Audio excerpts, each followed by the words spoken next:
Hey, welcome back. Another day, another vlog, WWC 2021 special. Well, yeah, we're pretty much going to talk about WWC today. So, hope you, if you're not an Apple fan, you don't have any Apple products, my apologies up front, but it's a pretty big show. It's obviously with COVID, it's all changed. Normally, they're a big open amphitheatre sort of a style show and program. It's now a pre-made, set up sort of high-tech wizardry, sort of a whiz-bang sort of a show, I guess you'd call it. Sort of a show. A lot of the stuff in it, didn't really know. We've heard everything about the phones, the laptops. The laptops didn't get announced. That was strange. They've got a couple of days of this conference, so whether we get a special event after this or it's going to be happen in the next couple of days, not sure. So that never happened. So rest your mind at ease if you didn't get to watch it. There was no laptops mentioned. There was no actual gear mentioned. It was just, there was all software and developer stuff. So it's some pretty exciting stuff too. In regards to that, probably the biggest thing out is the new OS, Mac OS is announced.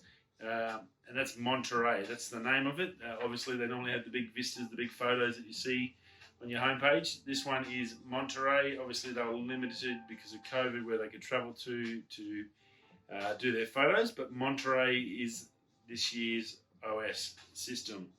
And there's some pretty fun stuff in there. I think it's going to be pretty cool. ISO 15, obviously. We've got Mac Monterey coming out. It's going to be, and the stuff in it, actually, even for a guy like me, just a general user, I do editing and stuff like that, but general use and stuff, there's a lot in this one to get excited about, I guess. It's some good stuff. So we're going to run through it, and yeah, we'll have a chat as we go along. Now, brand we love or hate, depending on what's in your pocket. That's the way I look at it. If you're an Apple user, you love it and everything they do is good. If you're not an Apple user, you hate them because they keep everything in-house. They don't share anything with anyone, which is pretty, I can understand that side as well. Either way, they've been very, very successful. You can't knock them for that. So they've done really, really well. ISO 15's the one this year. We're going to talk about that first. Spatial audio coming to FaceTime. So there's big stuff happening with FaceTime. Obviously, with COVID, they've put a lot of emphasis on getting people to come closer and be part of your life while you're stuck at home in lockdown. And that's probably a good thing, I think. FaceTime is good. The audio has always been, probably because of our reception in Australia, has always been pretty average. So there's some good features in here that I want to talk about. First of all, spatial audio. We've heard about that with Apple a fair bit. That's now coming to FaceTime. So spatial audio is basically wherever the sound occurs with your headphones on, you can then hear it. And as you turn, that sound will go away if it started over here. And then if you turn it back, it'll be back here. You'll hear it in your left ear. Basically a very high quality stereo sound. That's now coming to FaceTime, so the sound should be a lot better. Obviously, I guess you need a good connection to get that quality, but definitely coming through. So if you're at home and you're going through your Wi-Fi network, you should get a really good, clear sound out of it, and that's pretty cool. Noise cancelling while on a call. And they had an example of a lady and her daughter come in with a blower into the house, which I thought was a bit weird, but anyway, come in with the house and she tapped something on the phone while she was doing a FaceTime call, and it basically blocked out the blower, which I thought was really impressive. I know I've got a 4-year-old kid, little Jack, and if he's running and screaming and going berserk and you're trying to talk to someone, family or whatever, and you're trying to actually have a conversation about maybe something important, that's going to be a really good feature. So I think that's pretty cool. Now, if you're concerned about how people see you, you're having a bad day, your skin looks terrible, I don't know, I'm always ugly.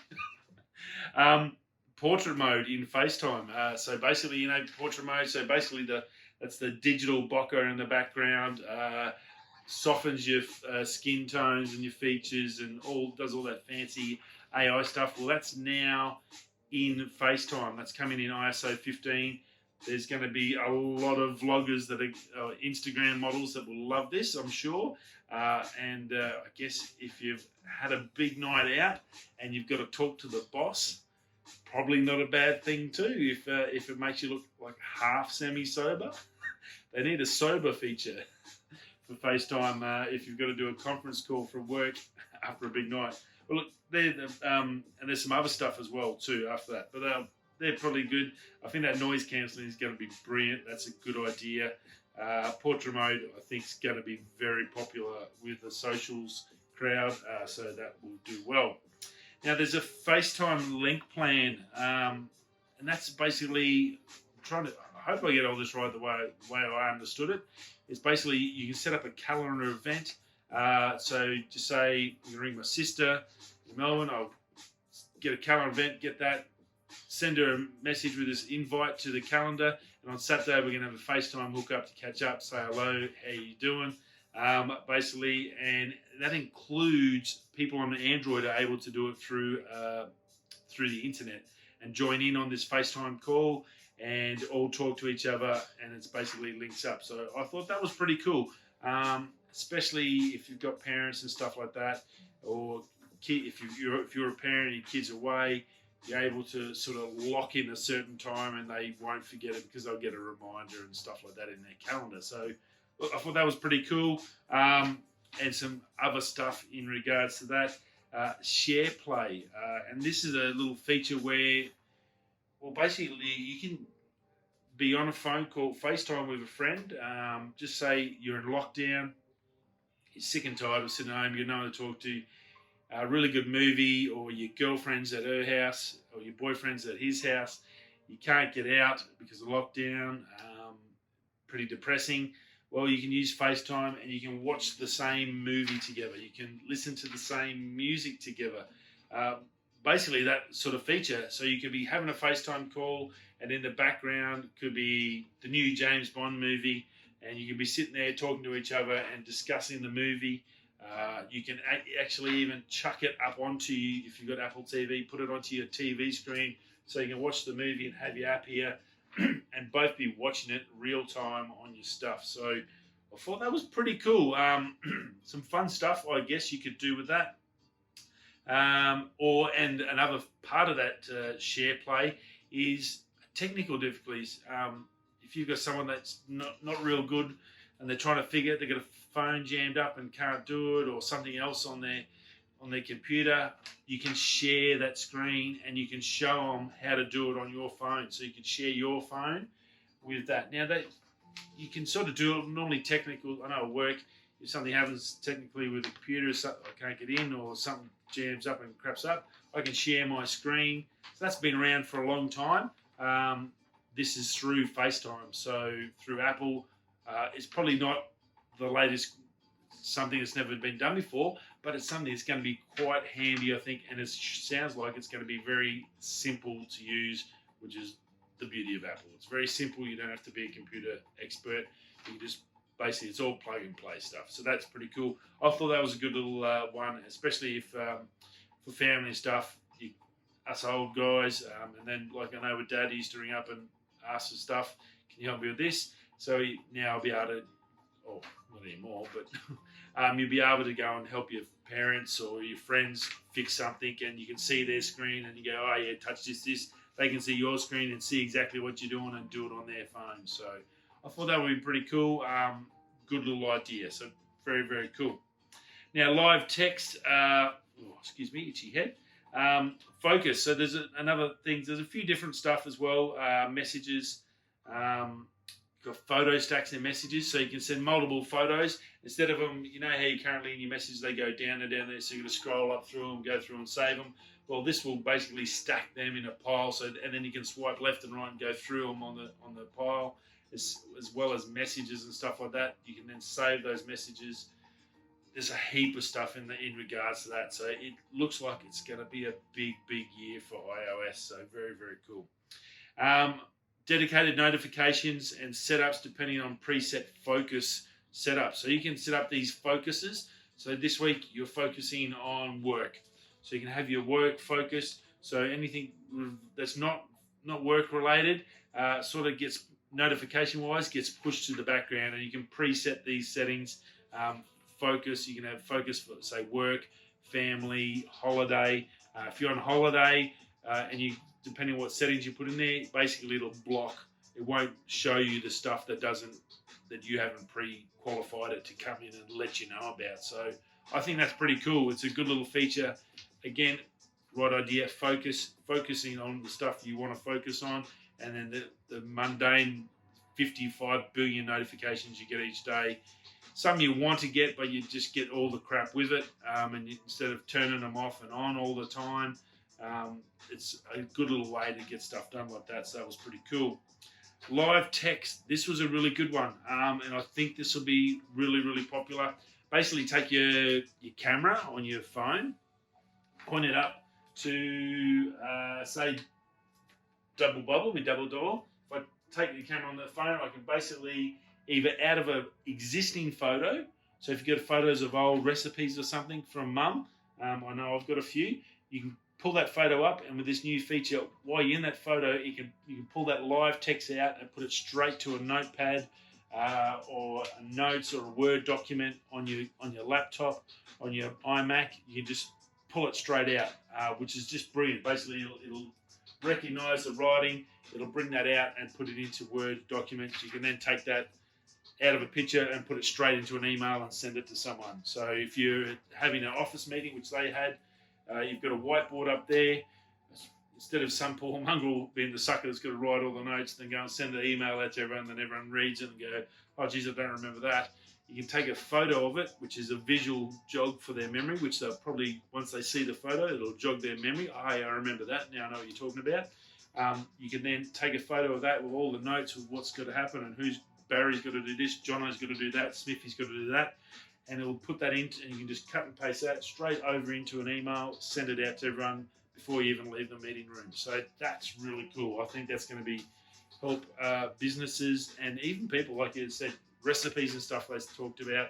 I know I've got photos. You can take a photo of a recipe book, boom, and then email it straight to yourself or to anyone else that's at the shops, and they can get all the ingredients. So you could have gone, if I go to the shop and my wife goes, oh, geez, I really wanted to cook that.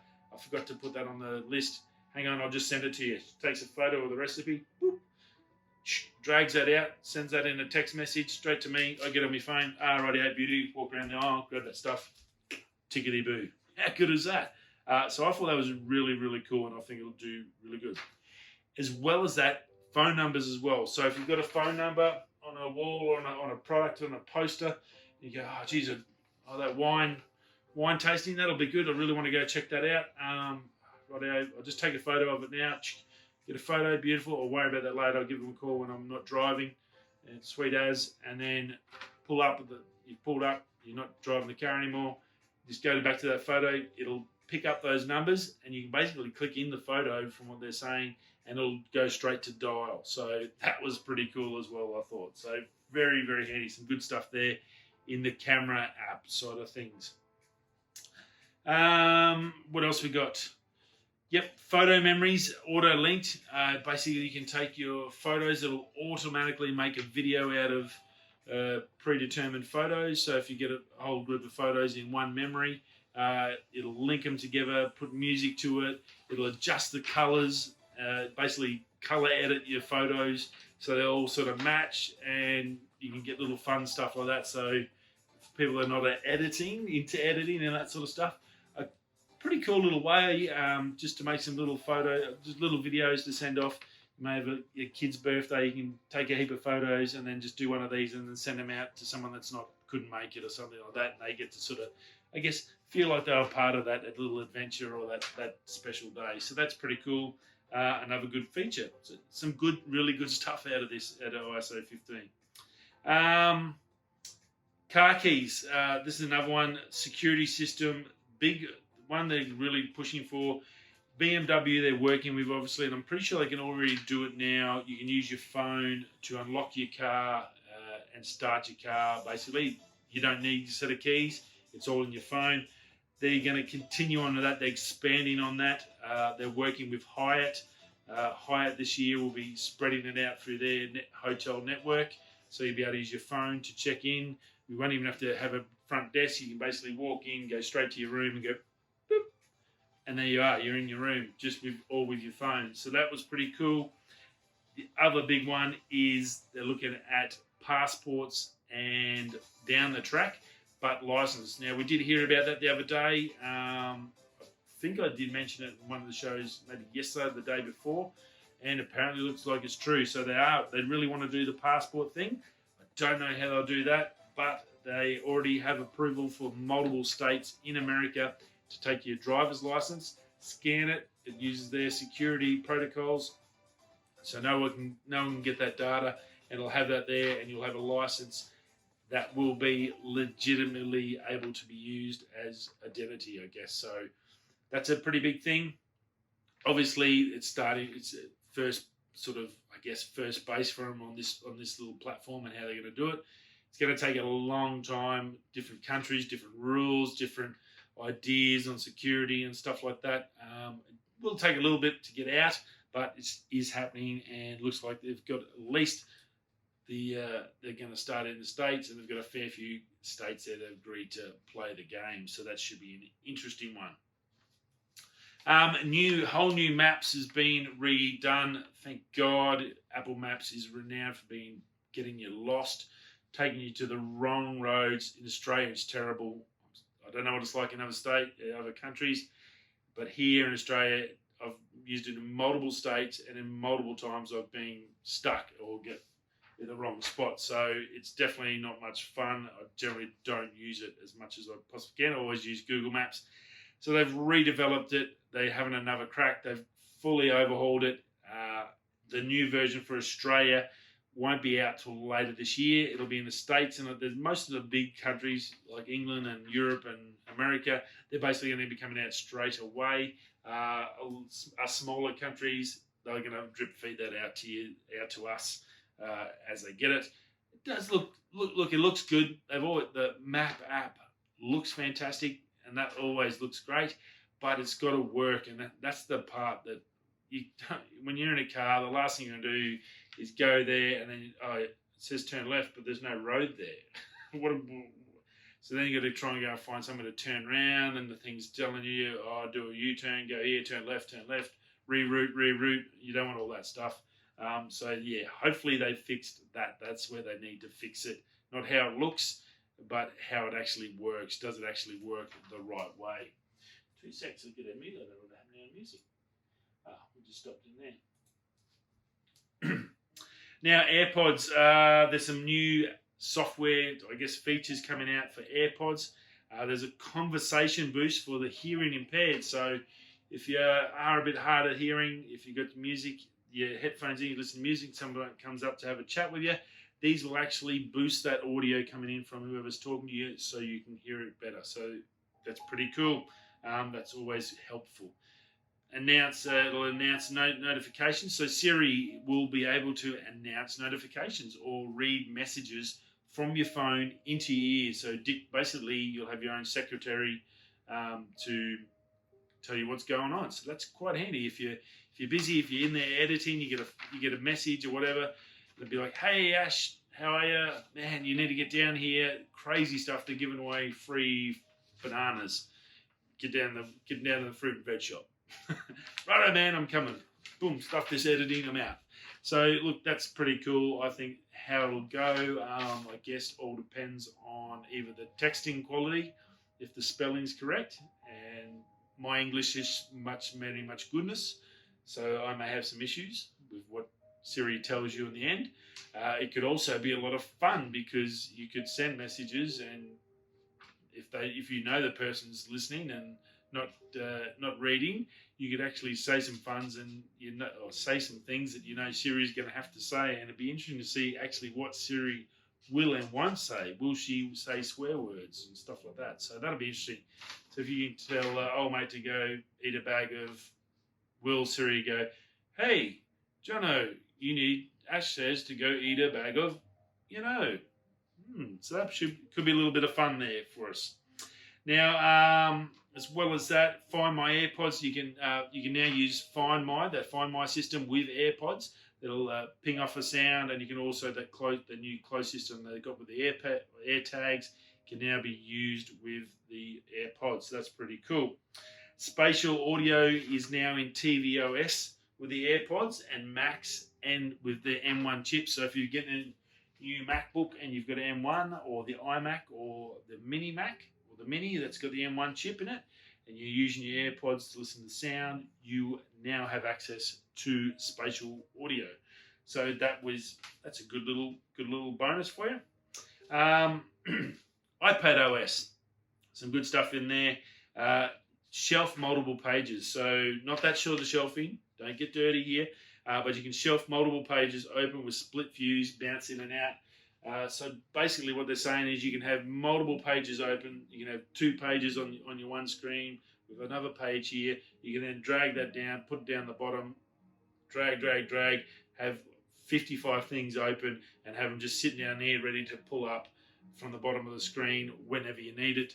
Look, if you're a heavy user and you're doing multiple tasks at once, this is probably one that's going to be really good for you. So that will be handy in iPad. The more and more people are using it for business and stuff like that, this is one of those things that's going to help, I guess, sell it as a real computer and really get it out there into the business world with professionals using it as a professional tool.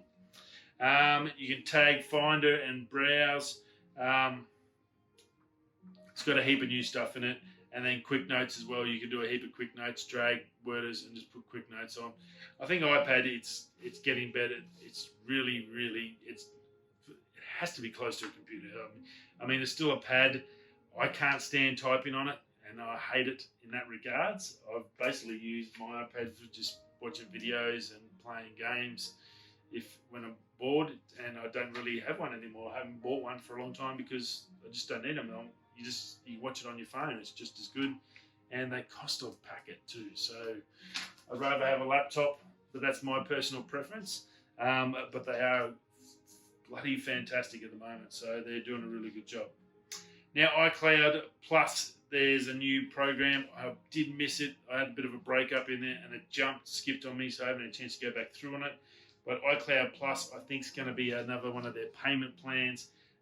You can hide my email, so you can custom encrypted addresses to safeguard your email. So if you want to send something off to to win a prize or something, you can have your email safeguarded by using just a random one-off email that will then bounce the message back or the reply back to you, but they can't get your email. So that was pretty cool. I think that was good little security stuff.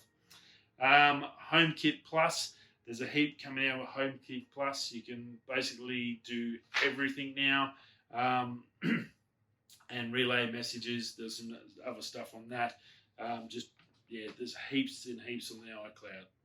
WatchOS, there's a little bit in there. They were really trying to sell sharing photos from your watch.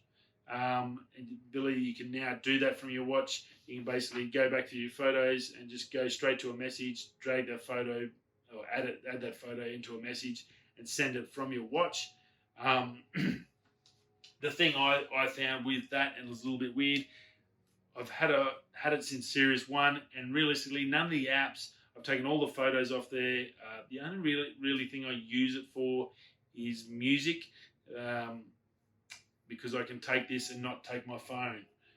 But everything else, you've got the phone in your pocket. You're going to sit there, and she was scrolling and touching and typing and doing all this stuff while she's doing this. Now, I don't care where you are. If you're standing somewhere like that, looking like this and doing this on a little watch, you look like a tool. I'm sorry, you look like an absolute tool, especially when people go, "What are you doing?" And you go, "Oh, I'm just sending a message off to my daughter about a dog." It's a beautiful little picture. When you can pick up the phone that's in your pocket and do it and see it clearly and just do that, and still, like, why would you be standing there doing this and stuffing around with a half-an-inch screen when you can just pull your phone out of your pocket? Because 9 times out of 10, you're not paying for the watch that's got its own chip in it, because you've got to pay extra here in Australia, an extra $5 just to have that model, just so it can be used, and it runs out of reception pretty bad, and they're pretty terrible in that regard. So no one can hear you on the call anyway, so you're not going to waste your money on that. Just to send a message, I think they just need to make a rugged digital watch, and there's not really much else they can do with that. So maybe some more shapes.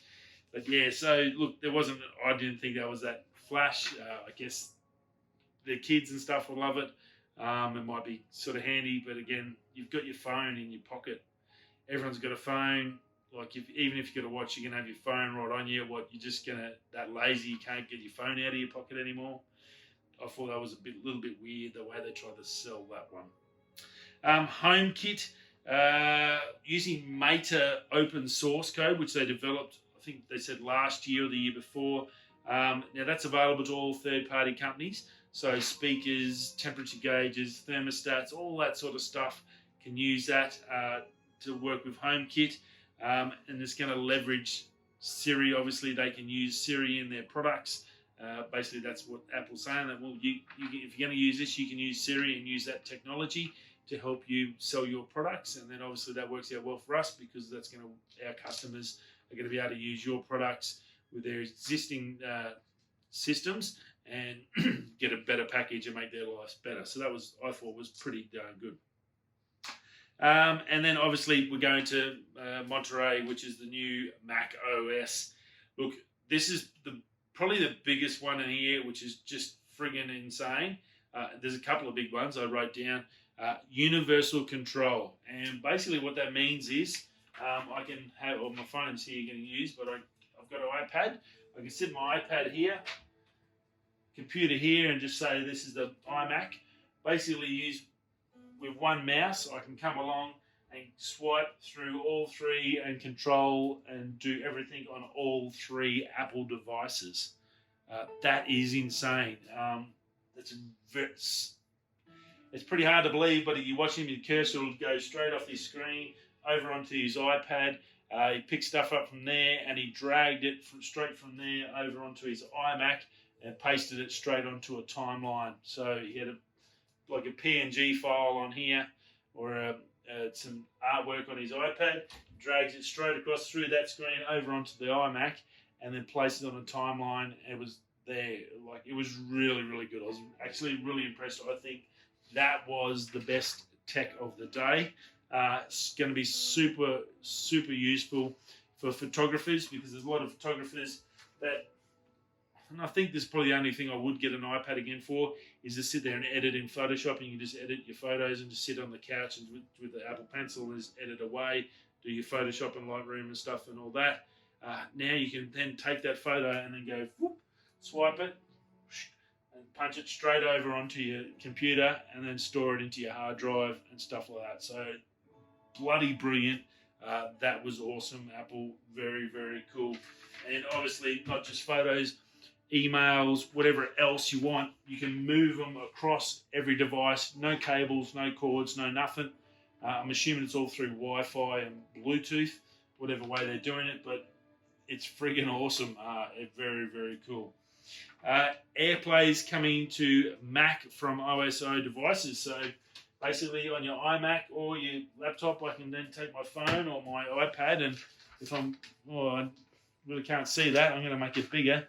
I can then share it onto my big screen on my laptop, and then I can look at that photo and I can edit it here while using that screen, and I get a bigger picture. So if I'm want to get in some nice tight detail on a photo or where I'm editing and some textures and stuff, and I really can't see, well, I can sit here and play with that, edit that, and watch it on the big screen or over on your Apple TV, Mac OS, on your 65-inch, 80-inch TV. You can sit there and edit photos on that.